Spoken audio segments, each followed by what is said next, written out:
Welcome to another episode of Tell Us More About That. Today we actually just wrapped the conversation with Neil Shortland. Neil is a co-author on this book Decision Time, which we're going to have in the show notes. Neil, sounds like his whole career has been dedicated to studying and analyzing decision making and decision makers. Mm-hmm. So the conversation was great. We covered, good Lord. It was interesting to have the super quick transitions from talking about like soldiers in battle making really challenging, like acute life or death decisions to deciding to end a relationship or what to have for dinner. Yeah. Or, to change your career. So it was really interesting to kind of go through that spectrum of decisions. Now this episode. There's a very large swath of ground I think that we cover, from really really big difficult decisions and all the way down to what Jen just mentioned of what we would consider just daily trivial choices and things that we make, without any perceived consequence of any real significance. But we talked about kind of the profile of what would be considered like effective decision makers. What is an effective decision? What are some of the reasons why people struggle? How to get better at maybe making decisions. Yeah, how to improve your skill, which it sounds like he believes it could be a learned skill. Some people naturally maybe gravitate towards it a little bit easier, but so we went through a lot of good stuff. So this is a jam-packed episode. When we ended it, I turned off the recording and I said, good Lord, he's like the nicest person I've ever talked to. And Jen was like, absolutely.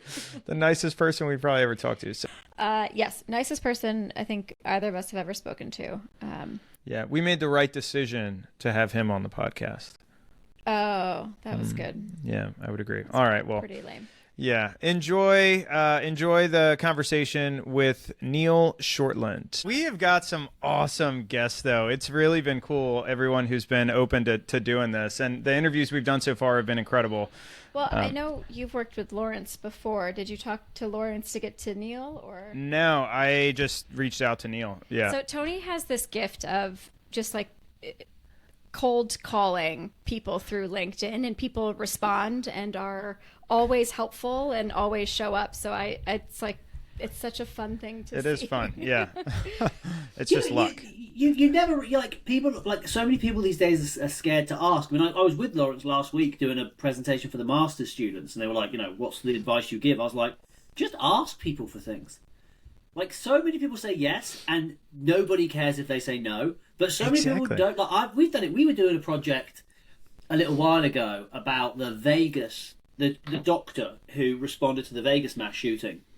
And Lawrence is like, why don't we just email him? Like, maybe we can just talk to him. And everyone's like, oh, that's a weird thing to do. So we found his email, fired off an email, and like a month later, we were in like a hotel suite in Vegas with him and the whole team. Doing it, oh my God! All of them, all through the day, and it was just because Lawrence is like, just find him and email him. So yeah, I'm a big fan of the approach. It's wild too because it works, and I think people, I don't think it happens that often. So when people do get reached out to, they're like, well, of course, why not? This seems fine. Yeah. So yeah, it's been cool. But thank you so much for taking the time to join us. We kick off with a random question for our guest. So what is your favorite way to get rid of stress?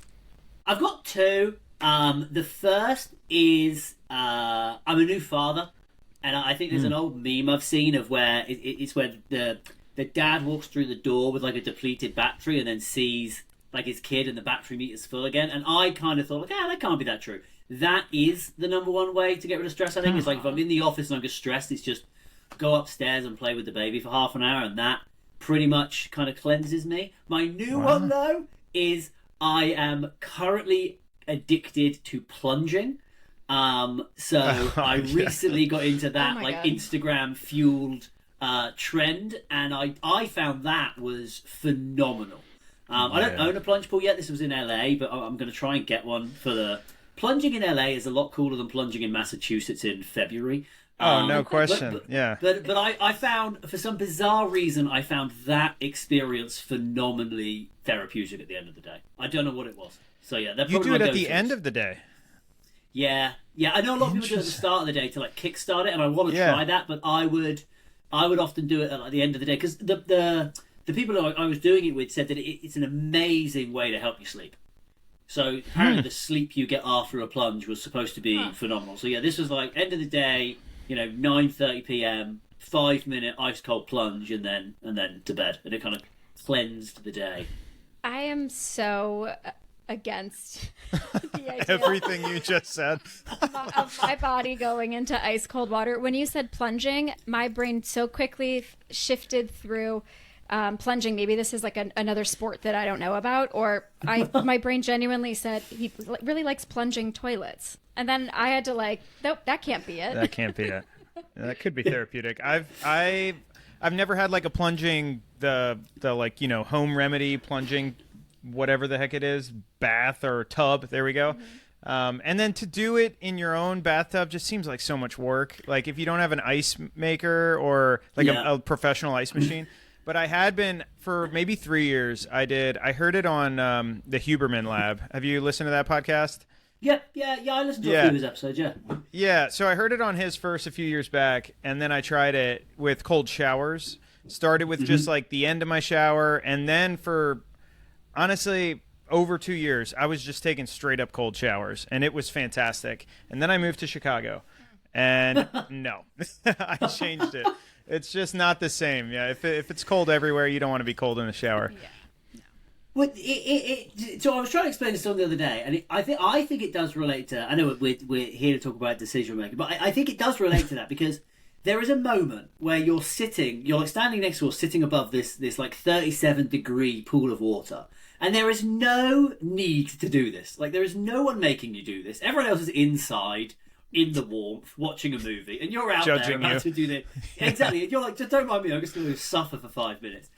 And I do think I think where I find it so therapeutic is just doing something difficult that you don't have to do. I think that's like a kind of a trainable skill. And I think that's what leads to the endorphin rush. That's what leads to the self-confidence or the belief or just like, I didn't have to do it.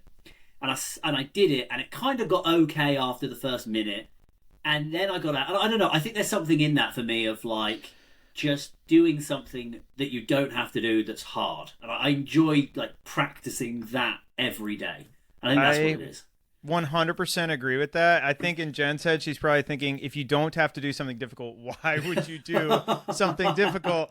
It is there's a sense of autonomy and empowerment though of doing it. And every time though, with the cold shower at least, or jumping in the ocean in the winter, every time it's a hard choice. Like I have yet to go in and be like, oh, fantastic, another 52-degree pool body of water.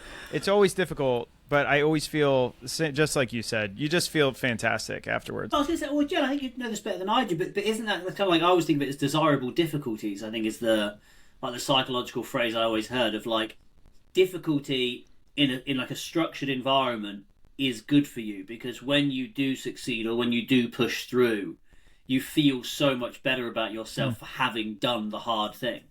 And so I know this is a very microcosmic me on the balcony If you can hear doing us, it. No, but that's what I think of it is like it's kind of like a micro desirable difficulty of just doing something difficult. You usually do feel better for it. As long as it's something that obviously you can succeed at or feel better at rather than kind of catastrophically failing. Yeah. And I know over time you build up that mental endurance to stay in the water longer, and then people can do it for tens of minutes at this point. And I think maybe it's once your body gets past that initial shock, you can enjoy it a little bit differently. But Yeah. Yeah, and that's kind of it's a good transition into what we brought you on to talk about, Neil, which is like the whole kind of calculus to decision making and how some people do it more, or they seem to be at least more natural at it and more at ease in making some of those very quick, on demand, high stakes decisions, whereas others they are paralyzed and overthink and self-judgment afterwards, and all these other variables that take place. So how did you get into the specific? This is our cat, Charlie. It's the most bizarre podcast you've probably ever been on interviewed on. How'd you get into the unique topic of decision making and researching that area? Yeah, it was a weird one, really. I don't think I never picked it kind of proactively. Like I went to, so I did a master's in forensic and investigative psychology, and that was a lot of kind of like criminal minds. Like I want to profile, I want to work with the courts, I want to be the kind of the TV psychologist that I've seen so many times, right? And then as part of that, there was kind of some lectures on decision making and just kind of like what it's like for police, law enforcement, fire services, like what that process is. And then after I left the masters, I went and worked with the army for a little while as a social psychologist. And I was there for about a year and a half, and that I think is where it really kind of piqued my interest. And I think what I boil it down to is, I think I got interested in how people are able to do very difficult things in very difficult environments. And I've never been a military man. I didn't come from a military family. I'd never really thought too much about the military. And yet I somehow was kind of surrounded by soldiers on operations and doing training and all this kind of stuff. And I think it really came from kind of a sense of just deep admiration for what they were able to do and just that environment that they're in and the complexity of the decisions and the difficulty of the decisions. And so I ended up getting recruited to move out to America and study kind of extremism and what I would kind of broadly refer to as like security psychology. But I wanted to keep this kind of decision piece. And so I called up Lawrence Allison and just said like, hey, I want to do a PhD with you while I live in America, and I want to study the military and I want to study decision making. And then from there, it's kind of, I've just kind of generally studied decisions in a variety of places. But whether it's a decision that you make, or it's a decision that a friend makes, or I make, or a police officer makes, I'm always interested in kind of like what allows people to make really challenging decisions, and just what undergoes that. Because I think it's fascinating, and I think in our book that we wrote, I think that it really became interesting when I started to realize that everyone makes these kind of decisions. They're not all obviously, in war or in emergency responses, but everyone has decisions they've had to make that were unbelievably difficult to them. And we don't think about, psychologically, we don't study that very much. And so I think that's where I just kind of gravitated to. The comparison between, and I want to get into a little bit more about some of the specific takeaways, and I know you guys outline it in your book, Decision Time, which is what, we brought you on here to kind of talk through. But the military members or the law enforcement personnel who are very, let's just say, well-versed and comfortable and not really educated, because it's probably more of a natural thing they learn as they go, but the ones who are making sound decisions day in and day out, and this is something that's just expected with their job. Do you find that those like innate qualities transition over into their personal lives as well? Is it just as easy to do it because it's the same kind of ingredients, or is it unique to the venue? Well, it's interesting. I think that so if you think about decision making in general, I think there's with structured environments like law enforcement, army, wherever it may be, a lot of their decision making is guided by kind of standard operating procedures, by training, by repetition. And I do think there's a kind of an ingrained habit of having a structured approach to decisions. One of the things that I think is really interesting is when we were doing our work with the police and we interviewed law enforcement officers who had military backgrounds, some of them would say, like, I make decisions completely differently from other members of law enforcement. Like, I feel like the way I do this is different. And it's just something about being in that military environment and what that kind of trained in them or ingrained in them. So I do think there's a kind of a transference. I still think there's... I think some parts of decision making can be kind of domain specific. So some of our work that we do when we talk about the individual factors, we talk about this factor called maximization a lot, which is this idea of kind of like trying to maximize the best of all parts of decisions versus kind of being able to say, like, let's just do the good enough thing.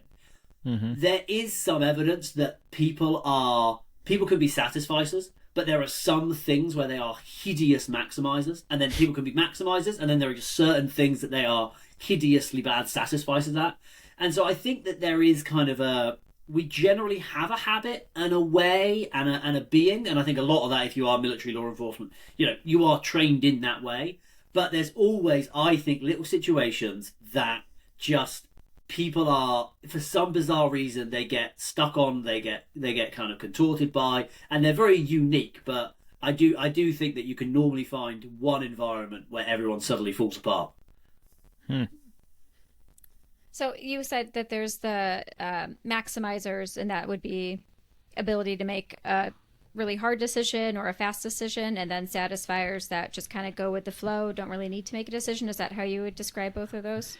Well, so maximizers are the kind of the definition of a maximizer is kind of they're focused on getting the absolute best. So they're maximizing, right? They want optimal, right? If you're buying a house, it has to be in the perfect district for the schools. It has to have the perfect number of bedrooms. It has to have an open plan kitchen with it can't be a new build. It has to be a kind of an old house, but it has to have brand new touches. Like every attribute has to be perfect, right? And a satisficer kind of is what's the most important thing. If I hit that, I'm kind of okay if everything else is just okay.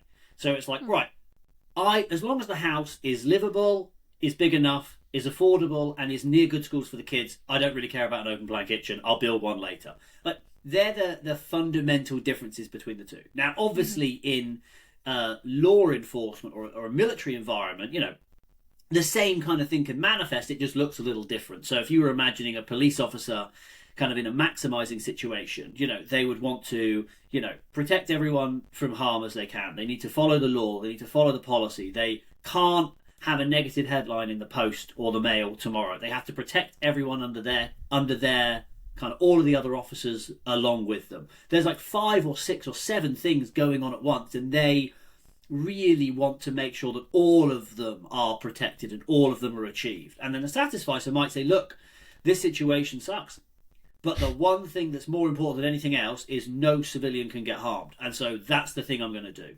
And so that's the kind of trait that one of the traits that we kind of looked at of what explains differences between how people approach difficult decisions. Where would you were you going? It was just a funny question. Do you find that the maximizers and the satisfiers typically marry each other? According to my marriage, yes. I think if you were going to go with I think it's a class like I'd hate to imagine 2 maximizers trying to maximize. I just can't imagine anything hard. Gets done. So I would like to say that you probably do need someone has to have some ability to satisfy. I think that with a lot of decision making things, it's not about like rights and wrongs. I don't often think in terms of like one is better than the other. I think like there's environments where our traits are better matched and our traits are very mismatched. And so like when I do trainings, the joke I say is like maximizers, like I like maximizers, but I would want a maximizer to plan my mission. I would want a satisficer to do the mission. Because a maximizer is going to focus on the best possible plan perhaps, but then the satisficer, when the mission starts to go wrong or starts to meet reality or the world starts to do its thing, they might be the ones that are slightly better to kind of handle that adaptability and just say what's the most important thing. Let's kind of just focus on that, and everything else is just going to suck a little bit. It's a great answer. Yeah, that's interesting. So I'll try and be positive.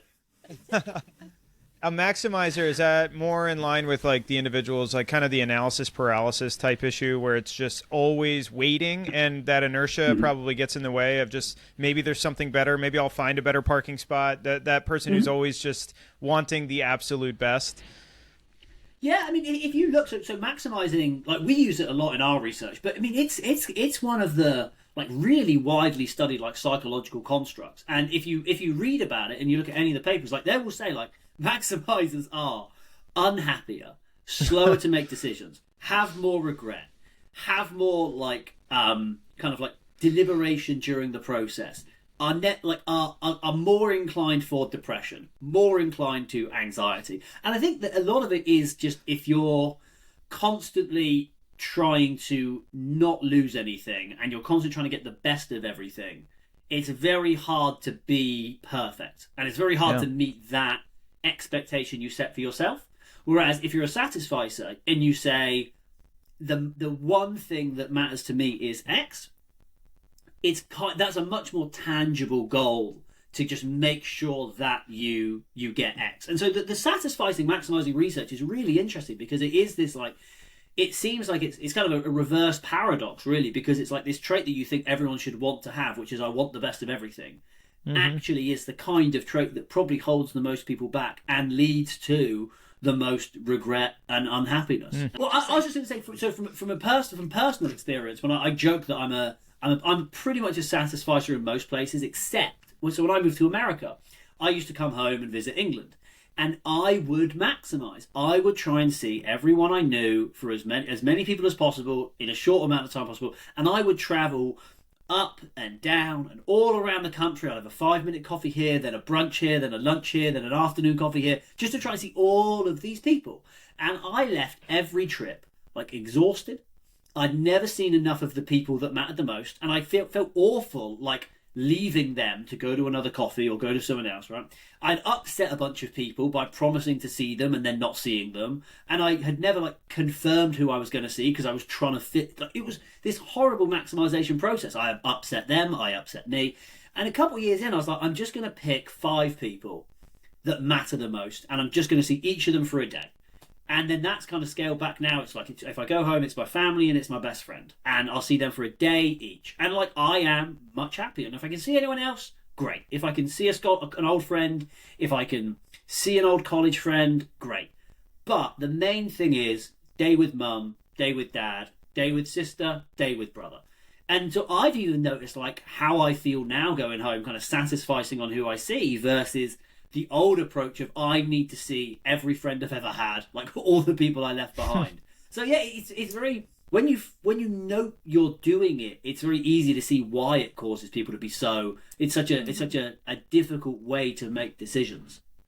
Yeah, and it's rigid and it doesn't leave a lot of room for flexibility. Exactly. I'm new to North Carolina. I'm from Chicago. My whole life, we moved here in July. And one of my first like big times back for the holidays was around Christmas, and I did exactly what you had explained. I was with one group of friends for an hour in the morning, and then I'm driving to the city and then out to the suburbs, and then this one's got a kid, and so I'm trying to see this baby. And I think next time I'm just going to go home and say, I'm at this one bar. You can come if you're available. Just send it to everybody. Yeah. Because I left feeling very tired. There was no rest, and guilty. then I felt guilty, and I felt really bad about not just like the quantity of time but the quality of time, because I was so stressed about making sure I saw everybody else. So I like that viewpoint. Yeah, it's I mean, again, maximizing isn't easy. Sorry, satisficing isn't easy. Like it's not saying I don't care about anything else. I don't know if you've read the Mark Monson's book, the Subtle Art. I'm not sure if this is if we're allowed to swear on this podcast. You are. Go. There we go. Well, it's the subtle art of not giving a fuck. And in the first chapter, he says, and I think this is the crux of it, is that it's not about like not giving a fuck, because he's like, that's basically psychopathy. But it's about giving a fuck about one thing so much that it's okay if everything else kind of sucks. And I do think that's what real satisficing is it's saying, look, there's this one thing, and I'm sorry, it just means more to me than anything else. And so that's the thing I'm going to do, and at the end of the day, I will have done it. And if everything else didn't go right, ouch, and it hurts, but at the very least, the one thing that mattered most definitely went the way it had to. And I think that when I go home now, it's like I wish I could see more people. I wish I had 10 days at home. But I don't. I have dogs, I have a wife, I have kids. I've got 4 days. And so when I go home, when I get back on that plane, I will have seen enough of my mum, my brother, my sister, and my best friend. And I used to not get on a plane feeling that. So, yeah it's kind of hard, but... beneficial. And if you're stressed before you even get on the plane to go back home and see friends. So Yeah. So you had mentioned something a little bit before that I think is kind of an interesting variable with this is the way people make decisions, but then you had mentioned that maximizers also tend to have more regret afterwards, which is ironic because that's why they spent so much time, was to avoid the negative feelings on the back end. So do you find that like there are certain types of people that when they make decisions they accept the outcome of the choice that they made, even if it turned out to be negative, they accept it better. They can absorb that better and not take it on as personally as others. Yeah, I mean, I think so. When we did our interview work, so before we wrote Decision Time, we wrote a book called Conflict: How Soldiers Make Impossible Decisions, and that was a project where we sat with soldiers and just said, like, tell me the hardest decision you ever had to make. And it was really interesting because they'd all have made phenomenally hard decisions, but how they felt about that decision wasn't always directly related to like the negative consequences, like how bad the decision went. So I would speak to so two examples. I spoke to a guy who had this decision that he felt awful about. Like this was 10, 20 years later, and he ruminated on it constantly, thought about it constantly, really eaten up by it. And in the decision, nothing went wrong, nothing bad happened. But he'd basically behaved in a way that he felt kind of violated this view of himself, the kind of how he viewed himself and kind of how he held himself. And he said he kind of behaved in a way that he didn't think was who he was. But nothing happened. No one died. There was no calamity, no mission error, nothing. And then I interviewed soldiers who made decisions that led to, the loss of lives and the loss of limbs of soldiers under their command. And they would say, look, yeah, it sucked. It was an awful decision, but I made it. And I made it for reasons I'm fine with, and that's what it was. And so I was really surprised that there was such a different kind of association between these individuals of kind of how they handled and dealt with the decision that they've made. And I think there's things in that. One of the things we talk about a lot is kind of values. And so, I think it's if you make a decision where you transgress a value that you do deeply hold, I think that leaves you in that potential probably to struggle the most. And with the maximizers, it may be that they just can't, if every value is equal, you're going to end up sacrificing an important value. If one value is the most important and the others are beneath it, it's easier to not sacrifice or violate that one value that you've elevated. So I think a lot of it comes down to how well are people able to tier the important things in their life from the most important to very important, but still not as important as the most important. Can you talk about the profile of the best decision makers and kind of even and define what that is? What would be considered the best type of person as a decision maker? Yeah, I mean, I think the best kind of I think across all things, in general, the best kind of decision maker will be the one that makes a decision. And I just think that's simple. That's simple. Like if they've made a decision, they've already improved upon many of the other people in that situation. And I think that's not meant to be flippant. I think if you think about what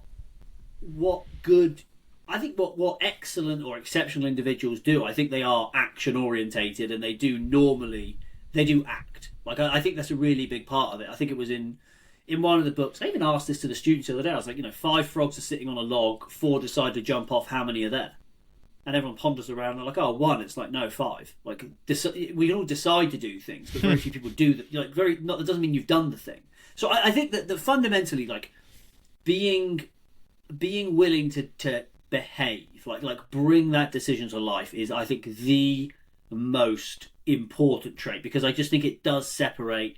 When I started in the army, I met a guy, and he said, I can't remember what it was. Very weird how quickly he judged me, but he said, in our first meeting, he said, in my opinion, there are 2 people in this world, doers and talkers. And he said, I think you're a doer, so I like you. And I thought about that for a really long time. It was very strange, but I was like, no, I do think when you look at a lot of people, there are doers and there are talkers. Like, how many times have we sat with someone and had the same conversation about the same thing? They're still ruminating on doing this thing, and I feel like it's 6 months, a year, 2 years, 5 years later, and they're still ruminating. So, simplest answer: good decision makers decide, and they act. And I think that is the fundamental trait, because acting shows that you're willing to do something to change the world, and to suffer, not even suffer, but to risk the consequences of action. And if we kind of think about psychology, there's that kind of that age-old like status quo bias, which is like humans just love status quo. We don't like change. We don't like rocking the boat. We just want things to go on the way they're going on. And I think deciding violates the status quo. And I think that's a big psychological step. I think if we then like broke it down a little bit more and were to say, okay, so what are the traits of good decision makers? I think in the book we kind of think that there's 4 ways you can think about that. So we kind of outlined this STAR model, which is like situational assessment, time management, adaptability, and resilience. And so kind of each of those, so situational awareness is just kind of good decision makers are open-minded enough to not jump to conclusions about what they're seeing. And I just think if you look at famous or kind of, well-known errors in decision making, often it's people kind of think they know what they see and then they just carry on looking at it. I think there's a study of NASA pilots, and something like 87% of mistakes came from misunderstanding the situation. Yep, that's my Apple webcam doing some things there. It approved of that fact. Yeah, that's me liking my own thoughts, so that's good. So I do think that like it's about there's something about seeing the situation and not jumping to conclusions, not seeing a few cues and thinking I know everything that's going on here, act accordingly. Good decision makers are slightly more critical of what they're seeing and kind of think about the different options. Time is again, I joked about making a decision, but they're good decision makers know when they have to make a decision quickly and know when they can make a decision slowly, and they don't get that muddled. So they don't make quick decisions when they don't have to, and they don't make slow decisions when they should when they couldn't. And so I think good decision makers understand if a decision needs to be made right now, or if a decision can wait 5 minutes, 10 minutes, a week, a month, even a year. And I think bad decision makers, it's called, I think in the psychological literature, it's called like negative urgency. Like when something happens and it feels bad, our first reaction is to resolve and decide and do. And a good decision maker will kind of know if, okay, like this is bad. When do I need to act? When is too late? When is too soon? And they'll try and be in the middle. Adaptability is the ability to know if your plan isn't working and to be able to revise, to adapt, to change your understanding of a situation, to change your course of action, to avoid things like a sunk cost fallacy. I've done this, so I've been invested in this for a week, but that doesn't mean that it's the right thing to do. And then the last one is resilience, which is I think that good decision makers are able to kind of suffer negative feedback to make it in the earliest instances. And so a lot of good decisions, they don't naturally lead to success on day one. There's a kind of a period of growth and a period of difficulty, and then at the end of that you may end up in a new place that's better than before. And some decision makers kind of, they make this big grand decision, they encounter a bit of difficulty, and then they immediately give up and they immediately change their decision or they try something else. And we'll all know people who are on their 10th job or their 10th relationship or their 10th whatever it is. And it's because, in most cases, you'd made this big decision, you bought the house, you dated the person or whatever. One bit of discomfort comes along and you think, oh my God, I've made a mistake, and you abandon course. And so good decision makers usually have a bit more kind of grit and fortitude to kind of make sure that, see if we can get through that phase and then figure out if there is, if it is the right decision, if you just gave it a little bit more time or gave it kind of a bit more of an investment. Is there any, I don't know if there's any research or if you have any just thoughts about, hypothetically, absolutely not speaking about myself, but if someone might be a pretty good decision maker professionally or at work, but then they really struggle with decisions in like their personal life. Any thoughts on that? Well, I think so. The thing, the question would be, are they really making decisions at work? And so if there's a one of the original psychologists before me was a guy called Gary Klein, and he interviewed a bunch of soldiers and reported this finding that soldiers said they didn't make decisions. And I interviewed a bunch of soldiers and had a kind of similar thing where a lot of soldiers would say, oh no, I don't make decisions very often. And you dig into it and it's like, well, okay, so they follow policy, or they use kind of like repetition-based training. And so in the field, they're making a lot of decisions. You know, they're deciding where to move themselves, how to move people, what to do, etc. But they're not, in psychological terms, they're not really making choices, right? And choice being that kind of, I'm staring at two options. There is nothing telling me which one I'm meant to do. Like if you think about a policy at work kind of tells you when you've got two options, which one you're probably meant to do, or most policies should. Or if you've made that decision 100 times, you know, if you chose A 85% of the time, you'll probably choose A again, right? So if in work you're not having to make choices where you really don't know if A or B is better and you have to choose, then maybe you're not testing that skill that in your personal life you're really having to kind of test, right? This idea of, oh, actually in my personal life, I often don't have a lot of guidance. No one tells me what's right or wrong. And I have to choose a lot between two things that are equally appealing or unappealing. So that'd be one kind of question. If work's it's like a structured work environment and an unstructured home environment, the way you handle the decisions you face will be very, very different. So it's almost like two different skills. The other would be in work, you probably may tap into a certain number of values that are of a clear hierarchy or of clear importance, and socially things are way more ambiguous. There's a lot more values, it's a lot murkier, and there's a lot more competition of values at home and socially. And so it may simply be that there are 3 or 4 values in your social life that always run against each other, that you really, and all of them matter. Whereas when it comes to work, there's only one thing at work that matters. And so that always makes decisions really easily. Or makes decisions easy. So I think that they're the kind of ways I would think about it. It's either kind of could be structural, the environment, or it could just be that work taps into a very clear value that you prioritize, and therefore it's kind of easy to always focus on that one thing. And socially, it gets murkier when there are, you know, different people, different situations, different decisions, and different challenges. That is a fantastic and thought-provoking answer. Thank you. I'm going to think about that a lot. Even though it had nothing to do with you. Nothing to do with me. No, I love that concept of having, it's almost like people that get conditioned to operate within a very structured position. So like you become a subject matter expert in this, and this.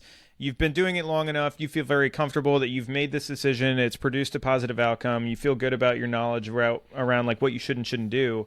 That is a very different experience than like living in a life where there's not an SOP. Like there's not a guidebook or rules on how to do it. So maybe that's like a paralyzing feeling where you feel like you need the paint by numbers, or at least you think you do. To get by. That's a really interesting insight. You had mentioned sunk cost fallacy. When it comes to personal decisions, you've got, I'll give an example, a personal example. So if you are going to change a career, and I actually just talked to somebody this morning on a call who's been in the career he's been in for 20 plus years, and he's very unhappy. Now this guy was passionate. He's been doing this for a very long time. He's in an executive level position, but now he's unhappy. The stress is just all consuming. He's not able to disconnect and enjoy the job like he once did.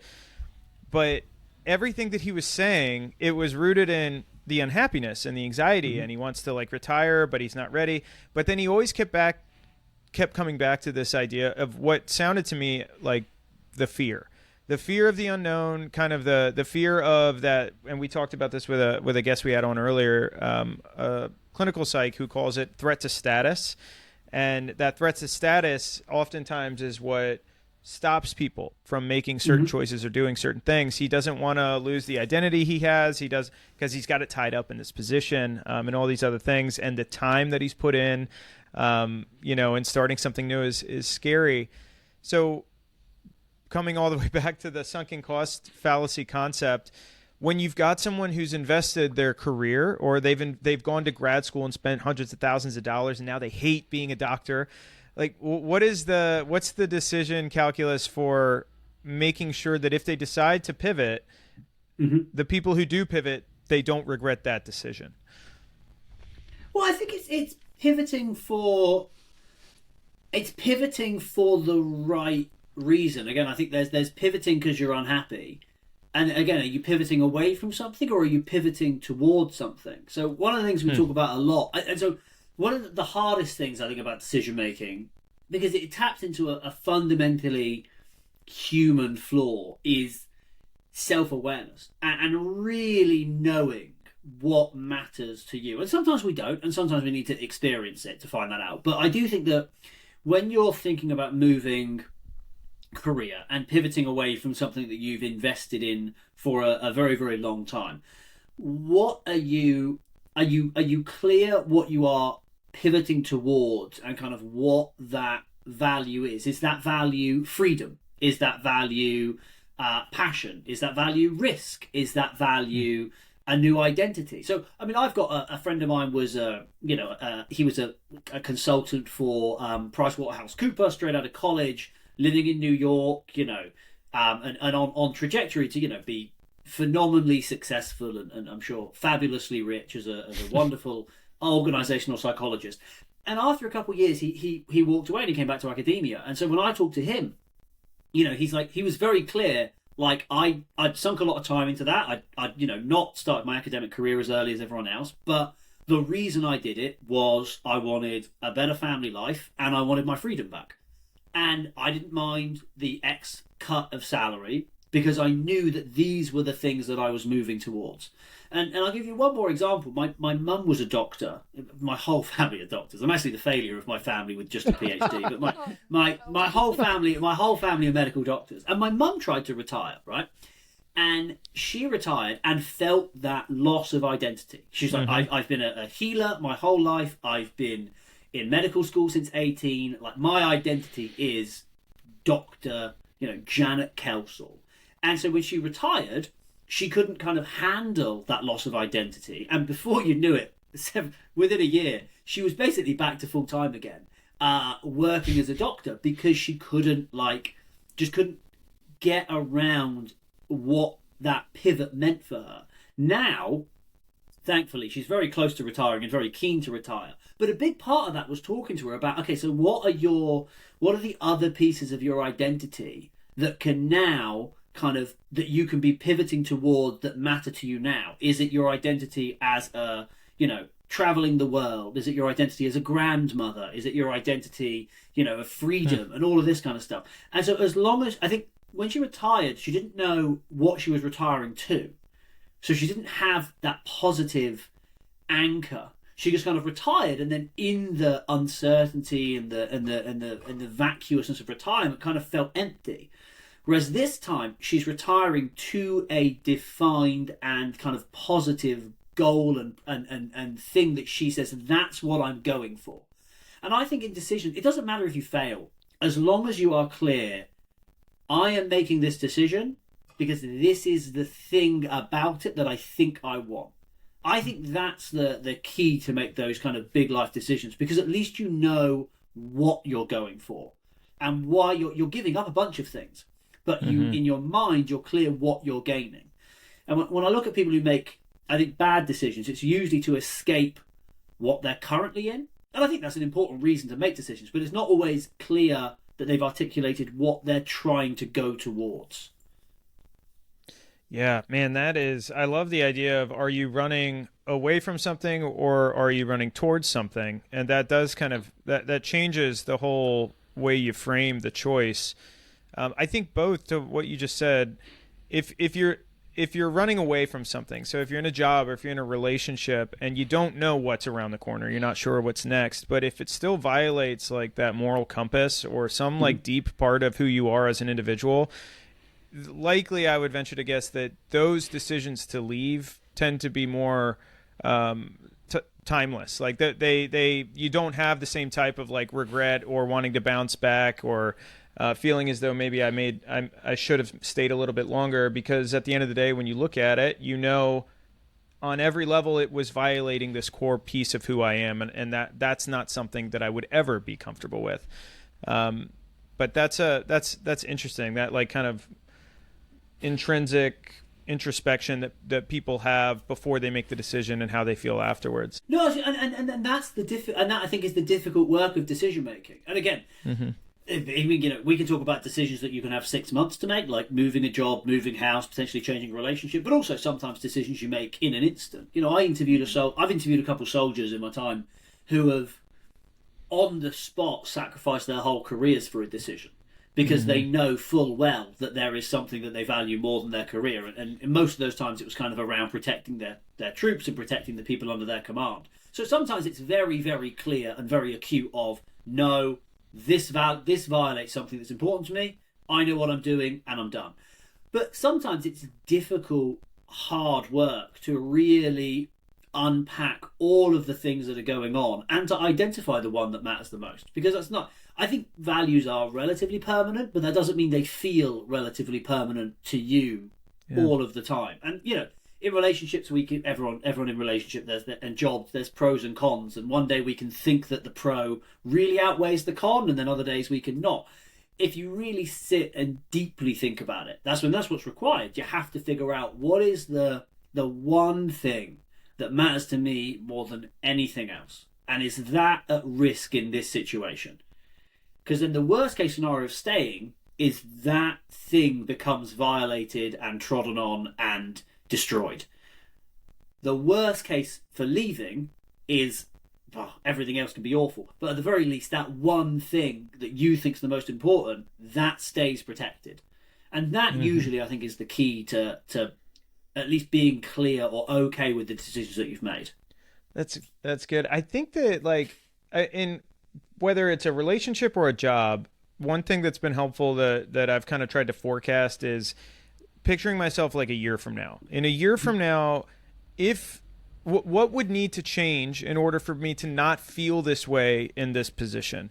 And if the reality is those things would not change, then in a year from now, I'm just going to be pissed off that I didn't do this a year ago, and 2 years, and 3 years, and 5 years, and so like trying to get past that like fear concept and really focus on what's important, and the value system behind that is really good. What were you gonna say? I was just thinking, because we are talking about a handful of very different kinds of things. So talking about a career decisions, or in the moment, like lives are at risk decisions, and just kind of personal, like what's for dinner decisions. These all require like the same, like you said, we're talking about like deeply understood core values, self-awareness, but even past self-awareness is that self-trust. So one of our questions is like, how do you improve being a decision maker? And I am speaking from from my personal self, but it's really leaning into having a good understanding of those core values. And I think you're right. I don't think core values very much so change, but they may rebalance every once in a while, just depending on kind of where you're at in life. But it is interesting to see that it's these like characteristics and these traits that have to exist, and you have to have an understanding of all of them in order to make those in the moment, emergency, lives are at risk decision, and then on the totally other side of the spectrum too. But also, and I think as well, it's about knowing what kind of decisions I don't think being able to make brilliantly difficult decisions is I think it's an admirable skill. I think it is, but I don't think it's something everyone needs to want to do. Not everyone needs to be like, I wish I had harder decisions to make. Usually most people wish they didn't have as many hard decisions. And so for some people, I think it's about understanding what kind of decisions you like to make, understanding what your flaws are, and when you face a difficult decision, where do you normally go? How do you normally react? And how can you be aware of that and maybe stop yourself from kind of falling into a common miss that you usually make? Like my example, I am a satisficer. I'm hideously impulsive. I have a terrible attention to detail. So, and then when I get stressed or tired or emotion or whatever it is, all of those things get worse. And so when I'm making difficult decisions, my issue usually is slowing down and taking a breath and kind of recentering myself and not making the first decision that comes to my mind. Maybe take an hour, maybe take a day, and that's my miss. Like, that's what my body does and my mind does to me. But for someone else, my sister, they might go the completely different way, and their pattern is to avoid and to not think and to stay the same until they are forced by every metric possible to have to make a final decision. And so I think a lot of it as well, and this is what I said earlier, there's not rights and wrongs. There's just, we are all very different. We naturally, I think, can approach decisions quite differently. But what that means is that our misses and where our tendencies take us will often be in quite different directions. And so a lot of our work with the training and the decision-making piece is not rights and wrongs. It's what are your tendencies? What do you do? Okay, if you're stressed or tired or hungry or sleep deprived, what would that look like? Like, what would the extreme version of that be? Okay, so now that you know, if you're in that situation and facing a difficult decision, that's where your body and mind is pulling you. That's the tendency that's going to take over. It's that you want to decide right now and get the hell out of there. Or you want to do the first thing that comes up because you just don't want to take the time to think anymore. Maybe slow down and be aware of that. And that I think that is the big piece as well, is it's people learning what these decisions do. But the difficulty with really hard decisions is, I know you mentioned the kind of the dinner example. That's a decision we make every day, 365 times a year. And if you factor in lunch and breakfast, that's 1,000 decisions. That's 1,000 decisions a year of what do I eat? Add in your, what coffee do you want at Starbucks or whatever it is. That's another 1,000 decisions per year, right? Changing job every 10 years, maybe every 5. Earlier when you're younger, maybe slower when you're later. So you don't do that one a lot. Starting and ending relationships, again, more when you're younger, but then less probably when you're older. Again, one every 5, one every 10 years on average. Again, really difficult family dilemmas or moral dilemmas. Again, if we ideally not once a year. So the other problem with these as well is it's not a skill we use a lot. And so we don't act to experience ourselves in this kind of the real like moment of difficult decision making. It's not something we're practicing and relying on and have a library of experiences. If we're lucky, it happens rarely. And so that's another issue, is people don't really think about what that process will do to them until they're in the middle of one that they didn't see coming because something's happened at work or wherever it may be. And that's one of the challenges we have, is it's how do you get people, how do you have people ready to do something they may not need to do or may only do once in the next 7 years?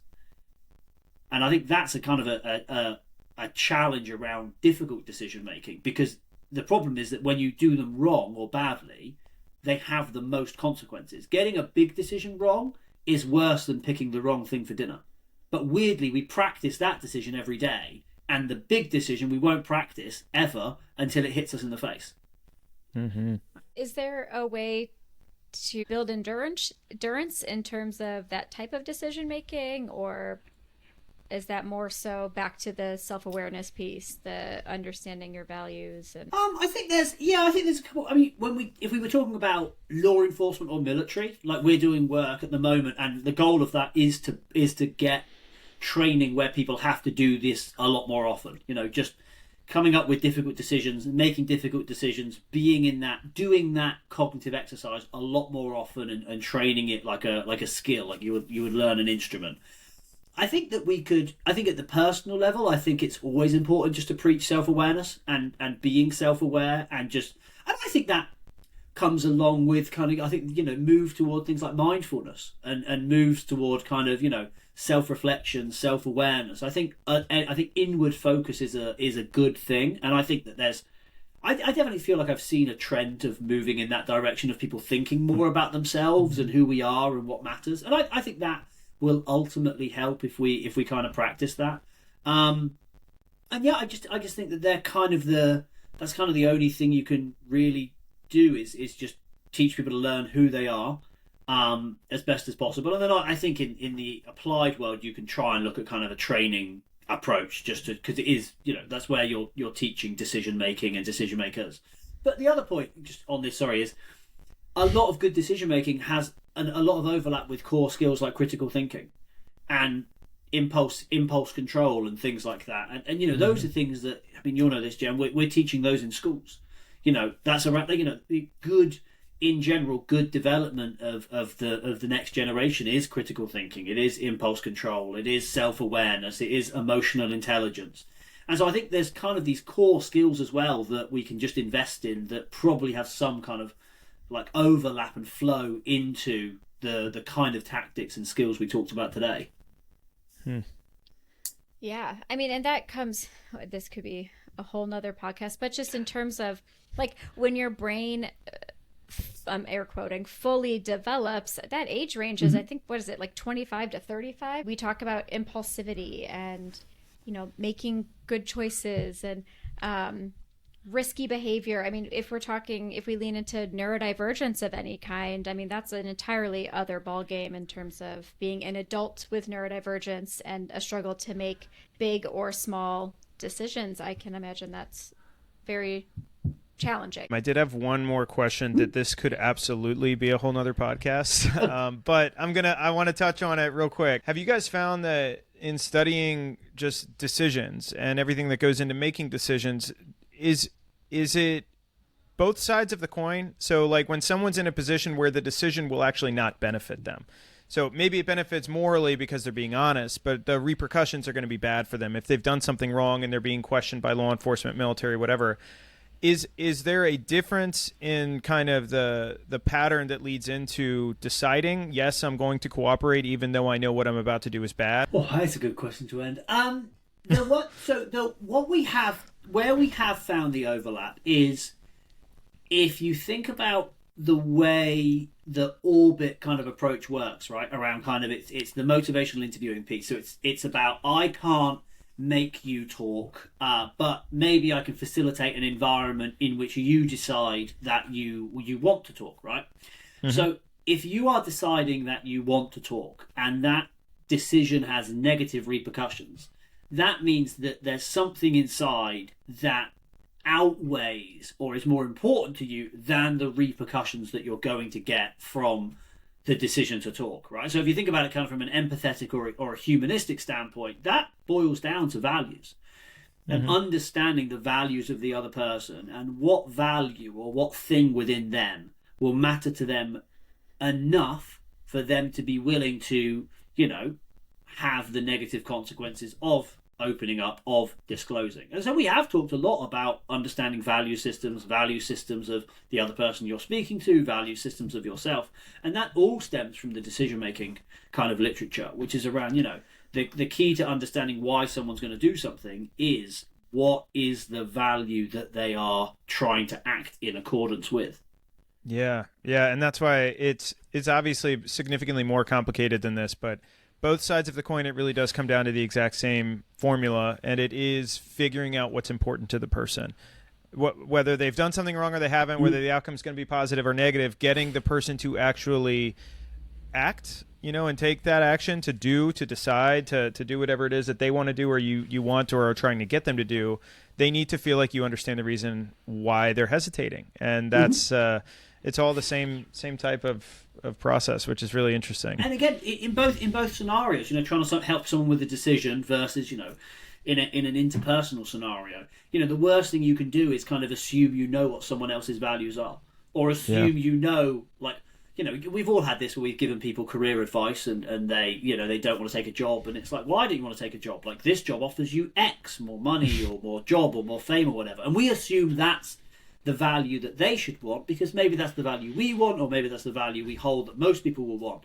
Whereas a lot of it is around really understanding like what is that value that drives that person, what is Yeah. it that they think, and sometimes it's even helping them figure that out, like I mentioned earlier. Like it's not always amazingly evident to us ourselves what matters more than something else, like in really difficult decisions where you're weighing, I mean, I'll give you one example where everyone made a lot of decisions in COVID. I think we were all thrust into new situations. But I had a COVID wedding in a garden in Massachusetts, and my mum was declaring loudly that she was going to board a plane.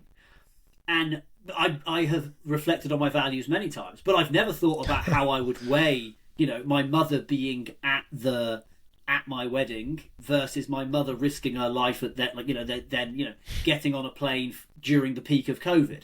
So even then, like I had never thought about the values that were actually present, and it is difficult to work through that. So I think sometimes as well, it's about it's even in the interview process, it's helping the other person realize what value what value they might be tapping into or might want to be guiding them. Because I think that's just a difficult thing to understand.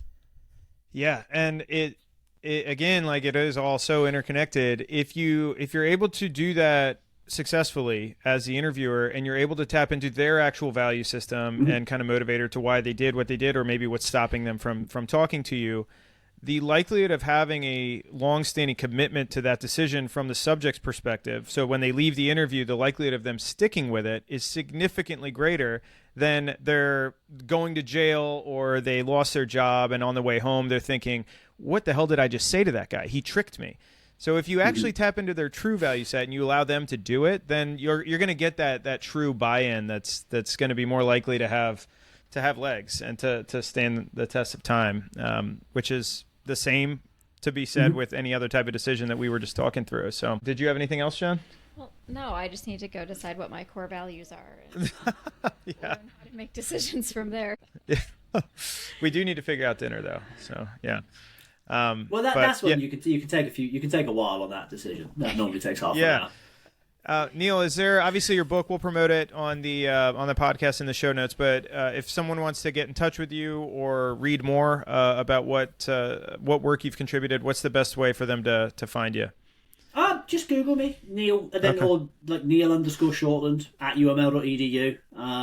You'll find my faculty page pretty easily, and then email me before you read any of the papers. That's far too boring of a task. But yeah, no, I'm happy to talk to anyone. Awesome. Is there? I know we just said we were going to let you go. Is there anything that you're working on right now? I know you mentioned something in the beginning. Yeah, I mean, if you really want to have a headache, there is, if you want to Google this, there is a DARPA program called In the Moment. And what that's trying to do is to create algorithms that can make difficult decisions that are aligned with the person. So if you think about algorithms in general, right? Algorithms they're amalgamators, right? They're all about the best, right? So let's take the dinner example. Let's take all of the data of all of the dinners that you two have ever had, and then with a satisfaction rating, and then let's use that to predict what decisions you'll make every day, 5 days a week, etc., etc. What they want to do, and this is where I've kind of moved this is where some of our work is moving, is, okay, we can do that. Could we make an algorithm that actually could do what you would do in a difficult decision? And critically, could this algorithm know and mirror the fact that Jen may make a decision that is different to Tony? And so now it has to be able to it has to kind of come to two conclusions based on who it's meant to be mimicking.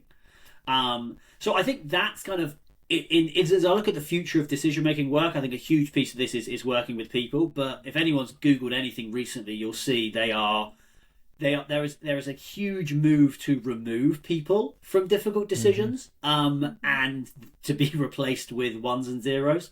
And so a lot of my work at the moment is kind of trying to figure out where the psychology is in this and how we try and make it as good and human and ethical and honest as possible. So yeah, that's probably my biggest headache right now. But yeah, That's terrifying, honestly. so Yeah, it's I mean, you would hope that the big decisions would be the ones that we do leave to people. But I understand like the desire to make that something that's a little bit more predictable and always arriving at like the best case scenario. But that's still terrifying. well, there's two parts of it. I think there's a really interesting duality in this because on one hand, you should want people making the hardest decisions because they're kind of almost the ones where you feel you need humanity the most. But in the other hand, it is the hardest decisions that cause us as humans the most trauma.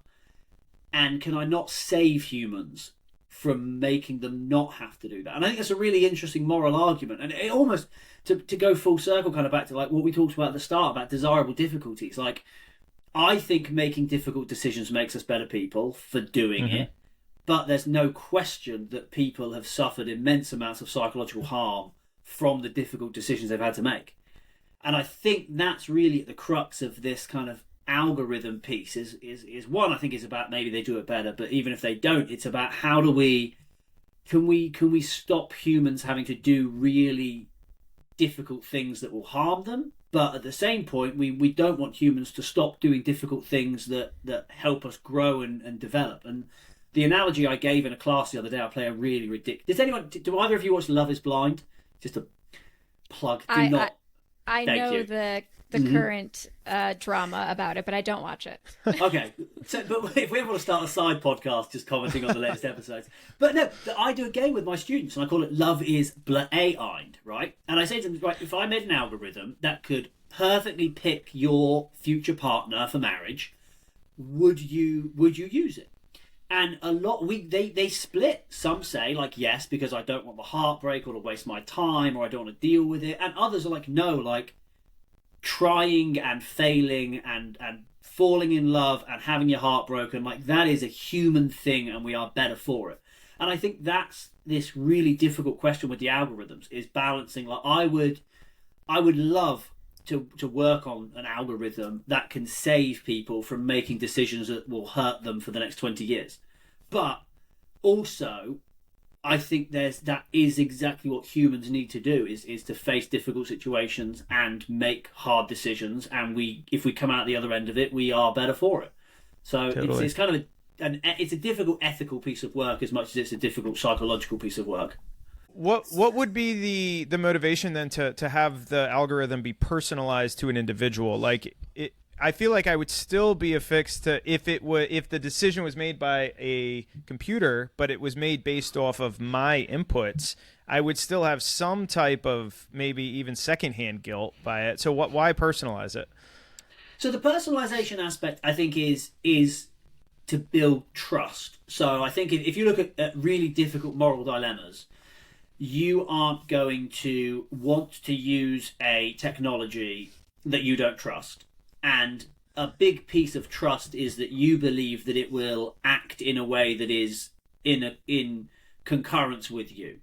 So I think that's where the alignment piece comes in. And there's actually there is an argument that you almost kind of inverse it. Like actually sometimes I don't want the thing that does what I do. I would like the thing that does the complete opposite of what I do. But in the idea is kind of in complex, value-laden scenarios, you want something that's going to prioritize what you would prioritize. And if we're in a really difficult situation, you two may not prioritize the same things. And so, Tony, why would you trust a Jen algorithm? And Jen, why would you trust a Tony algorithm? That's the first assumption of the whole program. I actually think there's layers of that. Like there may be times when I would like anyone other than me. But the goal is, I think the idea is you're not going to trust it if you don't think it's a vision of what you would want to be done in a situation. That is so wild. I listened to a podcast earlier today, and they were talking not like educated decisions using technology, and they were talking about how there's going to be a time in the not so far future where you could be going into a boardroom meeting with the board of directors, and you get a notification on your smart device that says your blood sugar is low, your sleep was X, and it gives you all these metrics last time you were in this zone, you made a decision you regretted.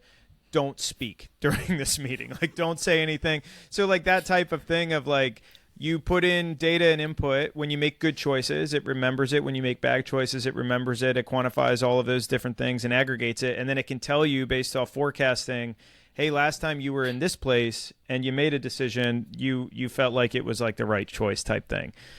So still letting you make the choice, but it's at least kind of nudging you to do it only in times when, you know, you're in the best possible space to do it. Yeah.